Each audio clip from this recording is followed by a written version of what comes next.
मेरे समाज के प्यारे साथियों, आपके चरणों में प्रणाम।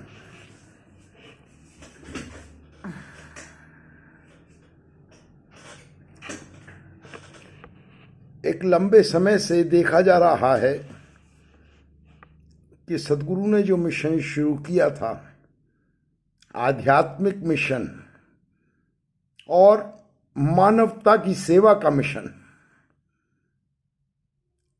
वो निरंतर पतन की ओर जा रहा है। बाबा जी को रास्ते से जब से हटाया गया, तब से ये निरंतर नीचे से नीचे गिरता जा रहा है और नजर आ रहा है कि गुरु की भावनाएं, उनका गला घोंट दिया गया है। वो जो भावनाएं थी मानवता की, कोटि कोटि असंख्य दुर्बल, गरीब, वंचित, पीड़ित मानव जाति, जिन्हें हमारे बाबा जी चाहते थे राहत देना, और जिसके लिए उन्होंने ये अद्भुत आध्यात्मिक ज्ञान उजागर किया था, और जिसके सहारे वो उम्मीद करते थे कि हम लोग खुद मुक्त अवस्था को प्राप्त होंगे और समस्त मानव समाज के साथ इस संसार की सुख संपत्ति को बांटकर, उनके सुख दुख में भागीदार होकर मानवता फैलाएंगे। तो उस भावना को हमने देखा कि उसका गला घोंटा गया और गुरु के मिशन को एक धंधा बना दिया गया, बिजनेस बना दिया गया। पैसा इकट्ठा करने का, जय जयकार इकट्ठा करने के लिए, आलीशान बनने के लिए, अपना थोबड़ा दिखाने के लिए तरह तरह की हमने ये नाटक देखे और देखा कि गुरु का जो मिशन था धीरे धीरे पतन की ओर अग्रसर होता जा रहा है।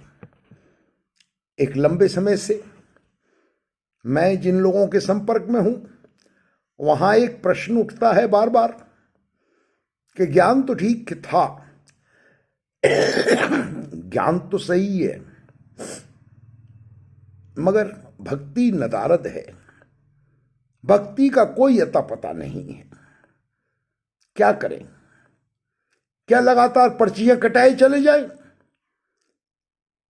मुखियों की, प्रमुखों की, प्रचारकों की, जोनल इंचार्जों की और रिश्तेदारों की, अधिकारियों की जेबें भरते चले जाएं और ये तमाशा देखते चले जाएं कि वो हमारी की हुई सेवा का दुरुपयोग करें, दिखावे में, तमाशे में खर्च करें, हवाई जहाज की यात्रा, दुनिया की सैर, अपने ऐशो आराम में खर्च करें और दिखाएं कि वो मानवता कर रहे हैं। तो क्या ये उचित होगा? तो हमने देखा कि यह कोई भक्ति नहीं है, यह एक दिखावा है और हम शिकार हो गए। मिशन रिश्तेदारों का हो गया, परिवार का मिशन हो गया और हम गुलाम बन के रह गए और हमें सिर्फ एक ही भक्ति सिखाई जा रही है, जुड़ो जुड़ो, रटा रटाया सिमरन करो और सेवाएं करो, पर्चियां कटाओ, इनकी जेबें भरो, ताकि ये लोग हवाई जहाज के टिकट कटा के विदेश यात्राएं करें, रोशन मीनार जैसे खेल तमाशे करके लोगों को इकट्ठा करें, नाम चमकाएं, जय जयकार करवाएं। यह मिशन बन के रह गया। यहां भक्ति का नामो निशान नहीं है। यह सब जिक्र मैंने आज जो किया है, इसलिए किया है कि मैं निरंतर 6 वर्षों से इस मार्ग पे एक तप कर रहा हूं, तपस्या कर रहा हूं,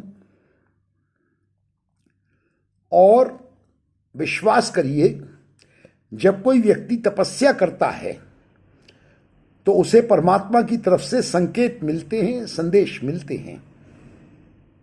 मुझे कुछ ऐसे संकेत और ऐसा संदेश मिला है जो आपके लिए उम्मीद की किरण जगाता है आशा की एक किरण।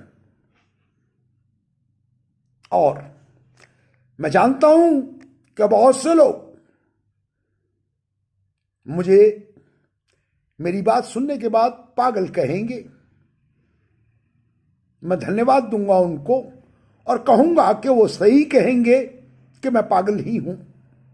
वो मुझे दीवाना कहेंगे, मैं उनका शुक्रगुजार हूं। मैं मान लूंगा कि मैं दीवाना ही हूं। और बहुत से लोग ऐसे भी होंगे जो मेरी बात पर विश्वास करेंगे, क्योंकि यह जो मैं बोल रहा हूं शपथ पूर्वक सत्य बोल रहा हूं कि मुझे बाकायदा स्पष्ट संकेत और स्पष्ट संदेश मिला है जो आपके लिए उम्मीद की एक नई किरण लेकर के आया है। संक्षेप में, ज्ञान जो आपने गुरु से लिया था वो काम करेगा और भक्ति के मार्ग पे आप आगे बढ़ेंगे और ज्ञान में उस अवस्था को प्राप्त हो करके जीवन को सकारात्मक कर पाएंगे, ज्ञान के केंद्र बिंदु में प्रवेश कर पाएंगे। अभी जो ये बाहर का ज्ञान दिखाया जा रहा है ना, कि बाहर ये खुल्लम खुल्ला देख लो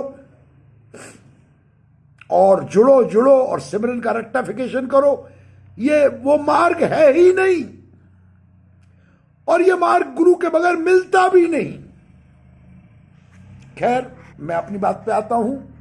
उम्मीद की जो एक किरण, जो एक संकेत और एक संदेश जो मिला है,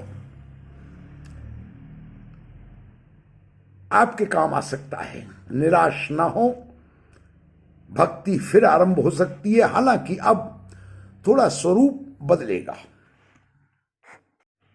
इससे पहले कि वो बात जो मैं कहना चाहता हूं कहूं, मैंने जब ये संदेश मुझे स्पष्ट हुआ, संकेत तो बहुत समय से आ रहे थे, जब ये संदेश मुझे स्पष्ट हुआ, मैं सत्य कहता हूं मेरे समाज के लोगों, मेरे साथियों, एक बारगी मैं बहुत सोच में पड़ गया और मैं लगभग 2 दिनों से बहुत गहन सोच में पड़ा हुआ हूं कि मैं ये बात आपके साथ साझा करूं या ना करूं। मैं सोच में पड़ा हूं कि यह संदेश जो मुझे मिला है, क्या यह मेरे को व्यक्तिगत संदेश मिला है? मैंने बहुत विचार किया। मुझे क्षमा करना, अनबूझे बहुत से रहस्य ऐसे होते हैं जो बिखेरे नहीं जाते। रतन जवाहर और हीरे आपको मिलते हैं, आप उन्हें सड़क पर बिखेर नहीं देते। ये शंका मेरे हृदय में पैदा हुई थी कि अनुराग, तुझे जो संकेत मिला है, संदेश स्पष्ट हुआ है, क्या ये मेरे बता देने से बिखर तो ना जाएगा, जाया तो ना हो जाएगा? मैं चिंतन करता रहा, मनन करता रहा। अभी भी थोड़ी देर पहले बाहर से 2 घंटे बैठ करके सोच करके आया हूं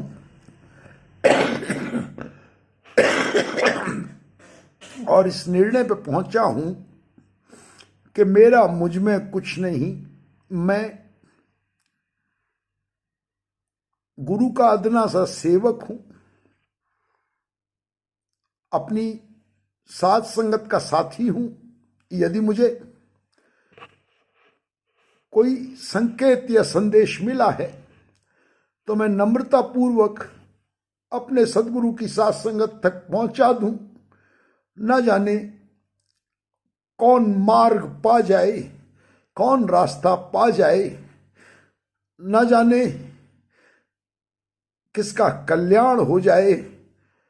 तो मैं बहुत सोच समझ करके ये जो मुझे संदेश मिला है, मैं आपको आपके कारण साझा कर रहा हूं। इसमें मेरा कोई योगदान नहीं है।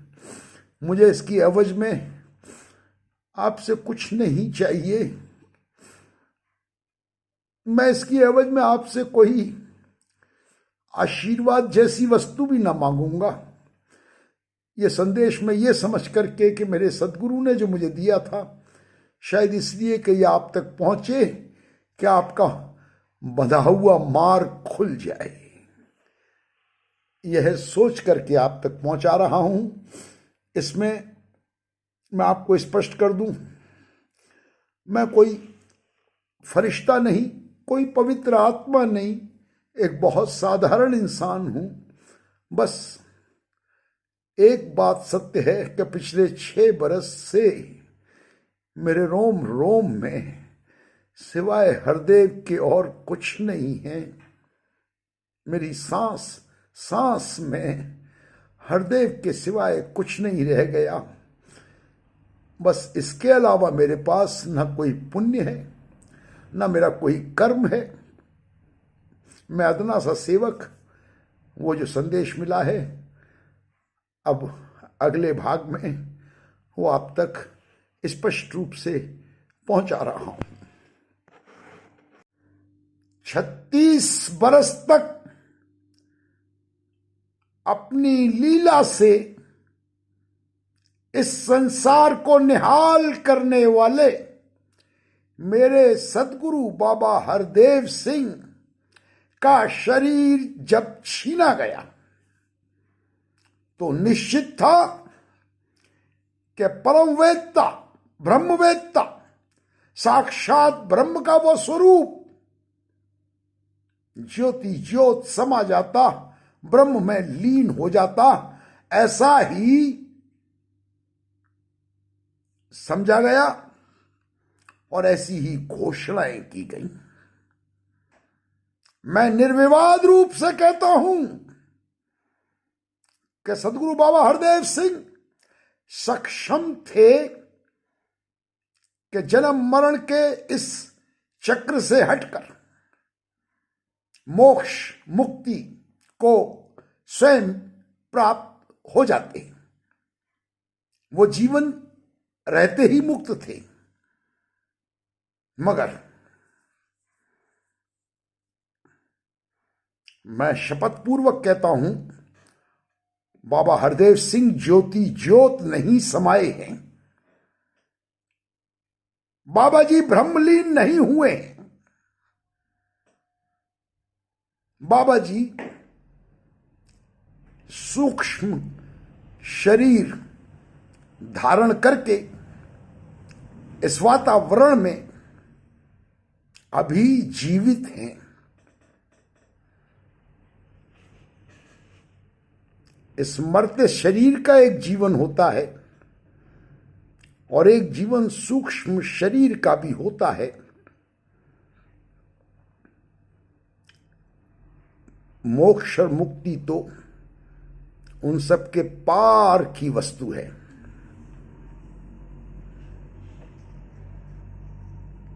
मैं जो आपसे कह रहा हूं कि सूक्ष्म शरीर में बाबा जी हैं,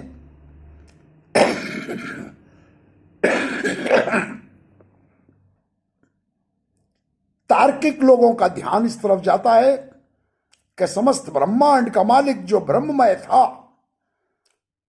उसका सूक्ष्म शरीर कितना विशाल होगा, क्या उसे मापा जा सकता है? क्या वो समस्त ब्रह्मांड में है? इस प्रकार के अंदाजे लगाने की कोई जरूरत नहीं है। बाबा जी जिस सूक्ष्म शरीर में है, उनसे संपर्क साधा जा सकता है और वो वहीं तक हैं जहां तक कोई उनसे संपर्क साध सकता है। ये एक अलग आयाम है, ये एक अलग दिशा है। वो सूक्ष्म शरीर में है, उनसे संपर्क साधा जा सकता है और जो इस कोशिश में आगे बढ़ेगा उसको बाबा जी साक्षात प्राप्त हो जाएंगे। यहां मैं बताना उचित समझता हूं संकेत मिले हैं कि समाज के कुछ लोगों ने संपर्क साधा है और वे बाबा जी के संपर्क में हैं। कितने हैं मैं इस विवाद में नहीं पड़ूंगा। संपर्क कैसे साधा जाएगा, मेरे पास कोई योजना नहीं है। यह आपकी प्रबल इच्छा शक्ति पर निर्भर करता है। अगर आपको जिस गुरु से ज्ञान मिला है, आपको उस ज्ञान को साधना है, उस ज्ञान में स्थित होना है, आप क्लेम कर सकते हैं कि हमें वो गुरु चाहिए, तो गुरु कहीं गया नहीं है। आप खुद रास्ता भटके तो जिम्मेवार आप हैं। और अगर आप अपने ज्ञान पर, अपने गुरु पर पूरा विश्वास रख करके आवाज देंगे, पुकारेंगे, आप संपर्क साधने में सफल हो जाएंगे। संकेत फिर आपको भी मिलेंगे और वहां भक्ति का आरंभ हो जाएगा।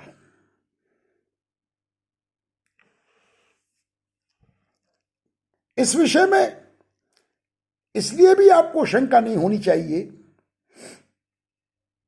कि हमारे सदगुरु बाबा जी, जिन्हें साक्षात परमात्मा का स्वरूप माना हमने, जाना हमने, 36 साल की इतनी कड़ी मेहनत करने के बाद क्या आपने समाज को अंधे कुएं में धक्का मार के चले जाएंगे? यह संभव नहीं है। शरीर करके लोप क्यों हुए हैं? क्योंकि हम में से अधिकांश लोगों ने उनको शरीर समझ करके नचाना शुरू कर दिया था। संसार समझ करके संसार मांगना शुरू कर दिया था। हमने उनको सांसारिक व्यक्ति समझ करके सांसारिक वस्तुएं मांगनी शुरू कर दी थी। हमने परमात्मा को गरेबान पकड़ के घसीट के ले आए थे, अपनी इच्छाओं में, वासनाओं के दलदल में घसीट कर संसार में ले आए थे, और यह हमने गुरु के साथ भी किया था। इसलिए अब जब वो लोप हो गया तो कम से कम वे लोग तो क्षमा करें जिन्हें संसार चाहिए, जिनकी इच्छाएं हैं, वासनाएं हैं, वे लोग तो क्षमा करें। उनके लिए तो ये मार्ग है ही नहीं। मगर जिसकी अंदर पीड़ा है अपने सदगुरु की, मैं विश्वास दिलाता हूं कि वो जाग जाएं। उम्मीद की किरण है, आगे बढ़ें, वो संपर्क साधने में सफल हो जाएंगे। इस विषय में मैं आपसे इससे ज्यादा नहीं बोलूंगा, क्योंकि बहुत जल्द ये आरोप लगेंगे मुझ पर कि मैं श्रेष्ठ बनना चाहता हूं, जो कि मैं नहीं चाहता। मैं गुरु बनना चाहता हूं, मैं नहीं चाहता। गुरु हृदय ही है। मैं चाहता हूं कि उसको हृदय में बसा लो, उसे मत छोड़ो, वो प्रकट होगा, वो आपका साथ नहीं छोड़ेगा। मगर दीवानों, उससे मुंह फेर करके अगर तुमने दाएं बाएं पकड़ लिया इश्क सूफियाना, डांडिया, रोशन मीनार, वो सदगुरु फिर क्या करेगा? क्या वो भी आपके साथ डांडिया नाचेगा? मेरा हरदेव आपके साथ डांडिया नाचेगा? इश्क सूफियाना नाचेगा? रोशन मीनार का तमाशा करेगा? वो नहीं करेगा। यहीं आप भटक गए हो। आपको इस नाटक से, इस तमाशे से मुंह फेरना होगा। और हां, एक बात और बता दूं, किसी को यदि इस विषय में कोई प्रश्न हो, शंका हो, उसकी सेवा में मैं उसकी शंकाओं को दूर करने के लिए हाजिर रहूंगा। लेकिन याद रखना, मेरे पास कोई रसीद बुक नहीं है। भटक मत जाना, परमात्मा का मार्ग लुटने और लुटाने का मार्ग नहीं होता, सेवा का हो सकता है। पात्र देखो, खुद सेवा करो, मैं इससे इनकार नहीं करूंगा। सेवा के फल भी होते हैं, मगर पात्र देख करके सेवा करो। ये अंधी सेवा तुम्हें अंधे रास्तों पर ले जाएगी। मेरे दोस्तों, सदगुरु बाबा जी बहुत लंबे समय के लिए स्थित रहेंगे। वो ज्योत नहीं समाएंगे, वो ब्रह्मलीन नहीं होंगे। 36 बरस की अपनी मेहनत को वो जाया नहीं जाने देंगे। वो इंतजार करेंगे, मेरा हृदय इंतजार करेगा कि 36 साल की उसकी मेहनत में कितने लोगों के चिराग जले हैं जो इस तूफान में डगमगा रहे हैं, बुझने को हैं, और वो चाहते हैं कि नहीं वो रोशन हो। उनके लिए मेरे हृदय से संपर्क साधा जा सकता है। एक कदम आप बढ़ाइए, 100 कदम मेरा हृदय चल करके आएगा। इस कठोर विश्वास के साथ, इस मजबूत विश्वास के साथ आगे बढ़ोगे, आपकी भक्ति दोबारा शुरू हो जाएगी। ज्ञान की वह यात्रा दोबारा शुरू हो जाएगी जो आप गलती से समझ बैठे हो कि मिल गया, कुछ नहीं मिला, खिलौना मिला है।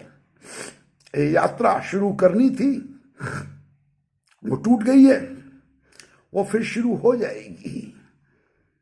गुरु वाले दुनिया जहान छोड़ देते हैं, वो अपने गुरु को नहीं छोड़ते। कोई भी घटना घट जाए, अपने गुरु से विश्वास डगमगाने नहीं देते। और गुरु के रिश्तेदारों से और अधिकारियों से तो बहुत दूर रहते हैं। मेरे साथियों, आज इतना ही। किसी को कोई प्रश्न हो, शंका हो, सिर्फ उसके लिए हाजिर हूं। इससे ज्यादा कृपा करना, मेरे से कोई संबंध बनाने की कोशिश न करना। आज यह भी स्पष्ट कर दूं, कभी एक निरंकारी धाम शुरू किया था, इन्होंने बंद करा दिया। उसमें संदेश दिया गया था कि सेवाएं इकट्ठी ना की जाए, सेवाओं को फौरन मानवता में लगाया जाए। इन्होंने मुकदमा किया, हमने उस मुकदमे के खिलाफ हाई कोर्ट में मुकदमा डाला। हमें पूरा विश्वास है कि हम वो मुकदमा जीत जाएंगे। लेकिन मैं आज अपने हृदय की भावना बता दूं, संभावना ये है कि ऐसी कोई संस्था या धाम शुरू करने के हक में नहीं हूं। मेरा संदेश ये है कि अपनी यात्रा व्यक्तिगत रूप से शुरू करिए। और जो मेरे हरदेव ने कहा था, 2 बात, राजमाता जी, ये वो मिशन नहीं है, अपने वाले मिशन का वरदान देती जाओ, तो ठोक कर मार दो इस मिशन को। और मेरे गुरु ने कहा था, आपके गुरु ने कहा था, वक्त आएगा जब मेरे गुरसिख चलते फिरते मंदिर होंगे, तो गुरसिखों व्यक्तिगत रूप से अपने गुरु का झंडा उठाओ, ललकार कर कहो कि हम हरदेव के शिष्य हैं और हम वो मानवता का कारवां खुद लेकर के आगे बढ़ेंगे। तो ये जो व्यक्तिगत यात्रा है, ये अवश्य करिए। किसी संगठन या संस्था के पक्ष में मैं अब नहीं हूं, तो मेहरबानी करें इस भावना के साथ मेरे साथ कोई संपर्क न साधे। मगर किसी का कोई प्रश्न है, शंका है, एक श्रद्धालु हूं मैं बाबा जी का, आपका सेवक हूं, कोशिश करूंगा आपकी शंकाएं दूर करूं, मैं सहायता करूं, मदद करूं, ताकि आप इस मार्ग पे आगे बढ़ें। बस सिर्फ इतना ही। और आज के लिए इतना वक्तव्य देके मैं आपसे क्षमा चाहता हूँ। आपके चरणों में मेरे प्रणाम।